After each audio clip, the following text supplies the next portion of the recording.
কয়েকদিন ধরেই সকালবেলার ওয়েদারটা এত সুন্দর থাকছে, মানে এত ঠান্ডা ঠান্ডা ওয়েদার, দেখতে ভালোই লাগতেছে। আর বেলকনিতে দাঁড়ালে তো মনটাই ভালো হয়ে যাচ্ছে, সকালটা ঠান্ডা ঠান্ডা দিয়েই শুরু হচ্ছে। সো হ্যালো এভরিওয়ান, আসসালামু আলাইকুম। কেমন আছেন সবাই? আলহামদুলিল্লাহ, আমরা ভালো আছি। সকালবেলা ঘুম থেকে উঠে কিছু কাজ করেছিলাম, তারপরে তো প্রতিদিনই ছেলেকে স্কুলে নিয়ে আসতে হয়। তো সেখানেই যাচ্ছিলাম রিক্সায় করে। আর ছেলেকে স্কুলে দিয়ে আসতে হয় না, বাট নিয়ে আসতে হয় প্রতিদিনই। আর মেয়েকে বাসায় রেখে গিয়েছি।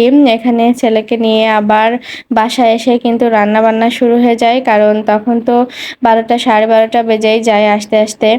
এই সময় রান্নার সময় আবার বাচ্চাদেরকে নিয়ে এসে তারপরে ওদেরকে আবার একটু নাস্তা খাওয়ানো, ওদের টেক কেয়ার করা, এই সময় কিন্তু অনেকটা কষ্ট হয়ে যায় আর ঝটপট সবকিছু করতে হয়। তো আমি আজকে রান্নাটা বসিয়ে দিয়েছি, আর এদিকে আবার রান্নার ফাঁকে ফাঁকে ওদেরকেও সময় দিচ্ছিলাম।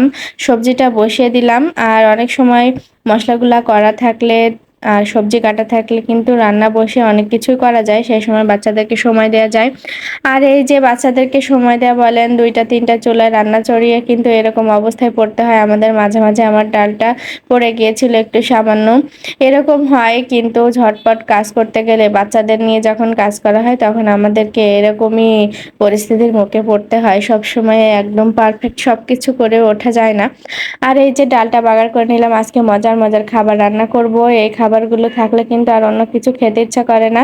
আজকে সেই মজার খাবারটাই রান্না করছি। আর আজকের যে রেসিপিটা করতেছি সেটা অনেকের রিকোয়েস্ট ছিল, মানে আমার কিছু পরিচিত লোকজন, পরিচিত আপনজন বলেন, অনেকদিন থেকে আমাকে বলছিল এই রেসিপিটা শেয়ার করতে। আমি রেসিপি তো ওইভাবে শেয়ার করি না, তবে যারা যারা আমার রান্না খেয়েছেন বা দেখেন তারা অনেকে পছন্দ করেন, পরিচিত মানুষজন, তাদের জন্য আমি একটুখানি দেখাচ্ছি।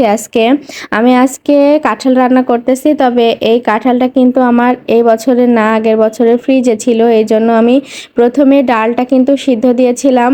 যারা ফ্রিজে রাখবেন কাঁঠালগুলো তারা অবশ্যই ডালটা সিদ্ধ করে নিতে হবে, কারণ ডালটা সিদ্ধ না করলে ফ্রিজে রাখা কাঁঠালটা একটু দ্রুতই গলে যায়। এই কারণে ডালটা হালকা একটু সিদ্ধ দিয়ে তারপরে আমি কাঁচা কাঁঠালটা দিয়ে দিলাম।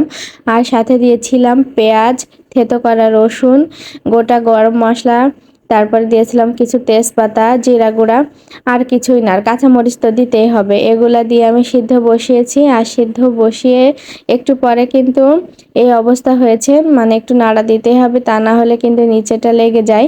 আর এই কাঁঠাল রান্না করতে গেলে কিন্তু ঘন ঘন দেখতে হয়, মানে নাড়া দিতে হয়, তা না হলে নিচে লেগে যায়, তখন কিন্তু স্বাদ ভালো হবে না। আর কালারটা দেখেন কি সুন্দর হয়েছে।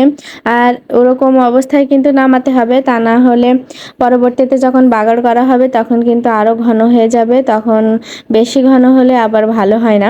তো পারফেক্টভাবে করার চেষ্টা করতে হবে। আর এই যে বাগারের জন্য আমি এখানে পেঁয়াজ আর রসুন আর গোটা জিরে দিয়েছিলাম, আর সাথে 2টা শুকনা মরিচ দিয়েছিলাম ফ্লেভারের জন্য। এভাবে একটু ভাজা ভাজা করে নিয়ে বাগার করলে অনেক বেশি মজা হয়, ফ্লেভারটা তীক্ষ্ণ হয়, বেশ ভালোই লাগে খেতে, দেখতেও ভালো লাগে। দেখেন আমার এই কাঁঠাল রান্নাটা, মানে আমরা এঁচড় বলে থাকি, কাঁঠালের এঁচড়টা কত সুন্দর হয়েছে, এত বেশি লোভনীয় হয়েছে, দেখতেও যেমন হয়েছে আর খেতে এত বেশি মজা। যারা যারা খাননি তারা তারা অবশ্যই খাবেন, রান্না করে এভাবে একবার দেখতে পারেন। এটা কিন্তু আবার মরিচ পেঁয়াজ দিয়ে মেখে খেতেও ভালো লাগে, যখন ঠান্ডা হয়ে যায় তখন এভাবে খাওয়া যেতে পারে। আমি এভাবেও খাই, অনেক ভালো লাগে। তবে কাঁঠালের এই ঘন্টটা আমার অনেক বেশি পছন্দ। কাঁঠালের এই সিজনটাতে আমি প্রচুর পরিমাণে কাঁঠাল সংগ্রহ করে রাখি, সাথে আমার আম্মু আমার জন্য রেখে দেয়। আমার পুরাটা বছর এভাবেই চলে, কাঁঠাল মাঝে মাঝে রান্না করি।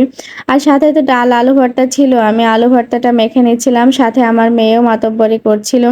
ও তো সবসময় এরকম করে, আলু ভর্তাটা দিয়ে ডাল দিয়ে আজকে ভাত খাবো ভেবেছিলাম। তবে কাঁঠালের ঘন্টটা করার পরে কোনটা রেখে কোনটা খায়, আমার বাচ্চা দুটো আলহামদুলিল্লাহ অনেক বেশি খাবার খেয়েছে আজকে। 2টা তরকারি 2টা খাবার এত বেশি মজা হয়েছে। ডাল আলু ভর্তা হলে তো বাঙালির আর কিছুই লাগে না, আর সাথে কাঁচা কাঁঠালের এই জোরটা থাকলে তো আমার আর কিছুই লাগে না। সন্ধ্যাবেলা কিছু খাবার নিয়েছিলাম বাচ্চাদের জন্য। ভিডিওটি এই পর্যন্ত, সবাই ভালো থাকবেন, আল্লাহ হাফেজ।